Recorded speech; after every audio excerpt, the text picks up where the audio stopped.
अगला जो कांग्रेस अधिवेशन है, मुख्य रूप से यह कांग्रेस अधिवेशन अनवरत ही चलता रहता है, परंतु जो कांग्रेस अधिवेशन लोक महत्व के होंगे उसी कांग्रेस अधिवेशन को हमको आपको पढ़ना है या जानना है। आगे की तरफ रुख करेंगे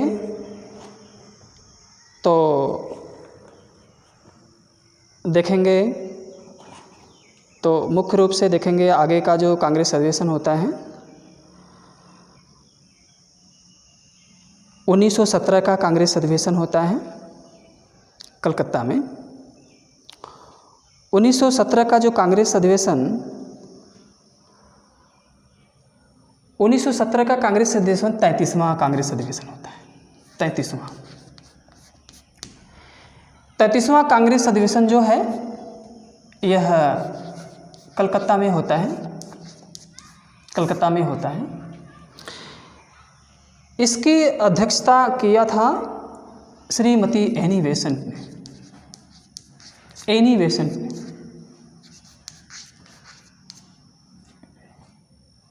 एनी बेसेंट ने एनी बेसेंट ने अब देखेंगे कि यह राष्ट्रीय कांग्रेस अधिवेशन, यह भारतीय राष्ट्रीय कांग्रेस अधिवेशन क्यों लोक महत्व का है या इतिहास में इसका ज़्यादा से ज़्यादा चर्चा क्यों होता है। तो मुख्य रूप से देखेंगे कि भारतीय राष्ट्रीय कांग्रेस में जो 1885 से लेकर के अधिवेशन हो रहे थे अनवर, उसमें श्रीमती एनी बेसेंट का नाम इसलिए आता है कि ये पहली महिला कांग्रेस अध्यक्ष रही हैं। 33वां जो कलकत्ता कांग्रेस अधिवेशन होता है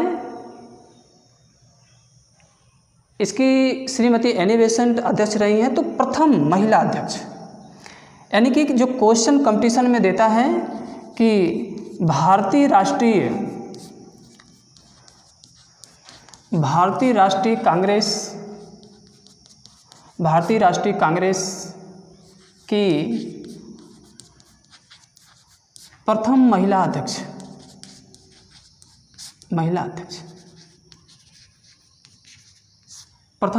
पूछता है। तो भारतीय राष्ट्रीय कांग्रेस की प्रथम महिला अध्यक्ष जो रही हैं श्रीमती एनी बेसेंट रही हैं। यह आपके कंपटीशन में जो क्वेश्चन आता है इम्पॉर्टेंट इसलिए कहा जाता है क्योंकि पहली महिला जो रही हैं एनी बेसेंट, इन्होंने भारतीय राष्ट्रीय कांग्रेस की अध्यक्षता किया था। तो क्वेश्चन की जो प्रकृति आएगी उसी तरह से आएगी। पूछता है कि भारतीय राष्ट्रीय कांग्रेस की प्रथम महिला अध्यक्ष कौन था, तो श्रीमती एनी बेसेंट का नाम याद किया जाता है। श्रीमती एनी बेसेंट पहली महिला अध्यक्ष रही हैं। इसके साथ साथ मुख्य रूप से देखेंगे कि 1885 से लेकर के 1947 के मध्य जो भी कांग्रेस अधिवेशन हुए उन सभी में 3 महिला अध्यक्ष रही हैं। दूसरी जो महिला अध्यक्ष रही हैं ये समय लिखना मैं भूल गया। श्रीमती एनी बेसेंट जो रही हैं ये 1917 के भारतीय राष्ट्रीय कांग्रेस की अध्यक्ष रही हैं, 1917। उसके बाद 1925 में जो कानपुर में भारतीय राष्ट्रीय कांग्रेस का अधिवेशन हुआ था, कानपुर में जो भारतीय राष्ट्रीय कांग्रेस का अधिवेशन हुआ था 1925 में, इसकी अध्यक्ष रही हैं श्रीमती सरोजिनी नायडू।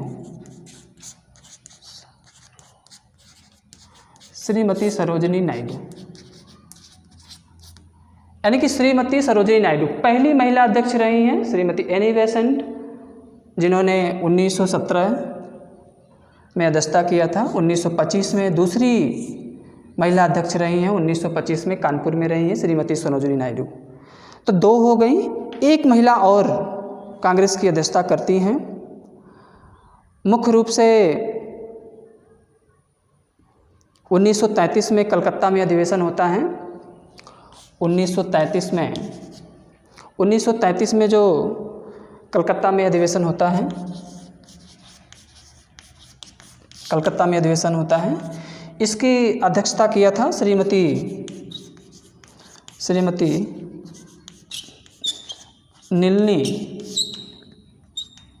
नीलनी सेनगुप्त।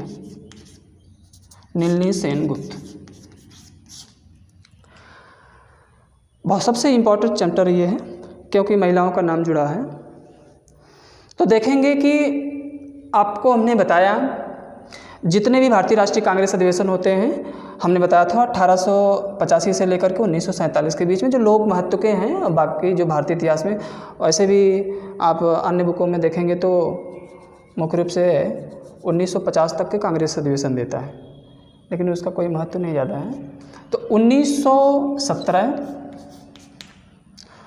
1925 और 1933 यह इम्पोर्टेंट इसलिए है कि यह महिलाओं के नाम से जुड़ा हुआ है।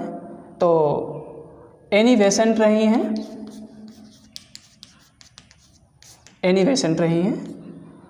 और सरोजिनी नायडू रही हैं और नीलनी सेनगुप्त रही हैं।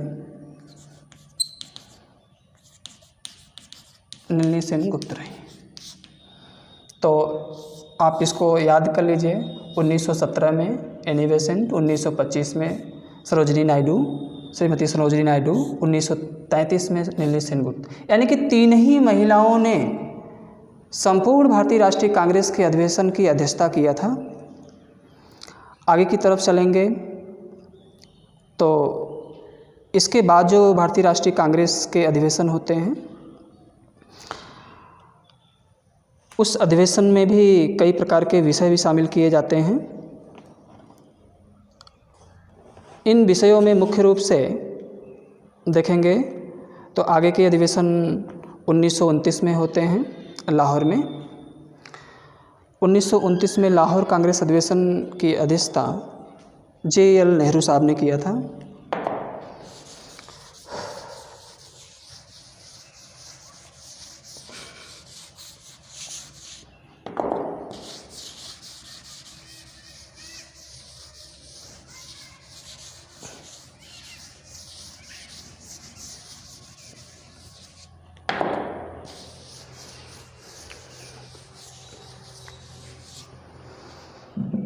आगे की तरफ चलते हैं तो आगे की तरफ चलते हैं 1929 में हमने बताया था, 1929 में जो भारतीय राष्ट्रीय कांग्रेस का अधिवेशन होता है, इसका महत्व इसलिए है कि 1929 में लाहौर कांग्रेस अधिवेशन जिसके अध्यक्ष रहे हैं JL नेहरू।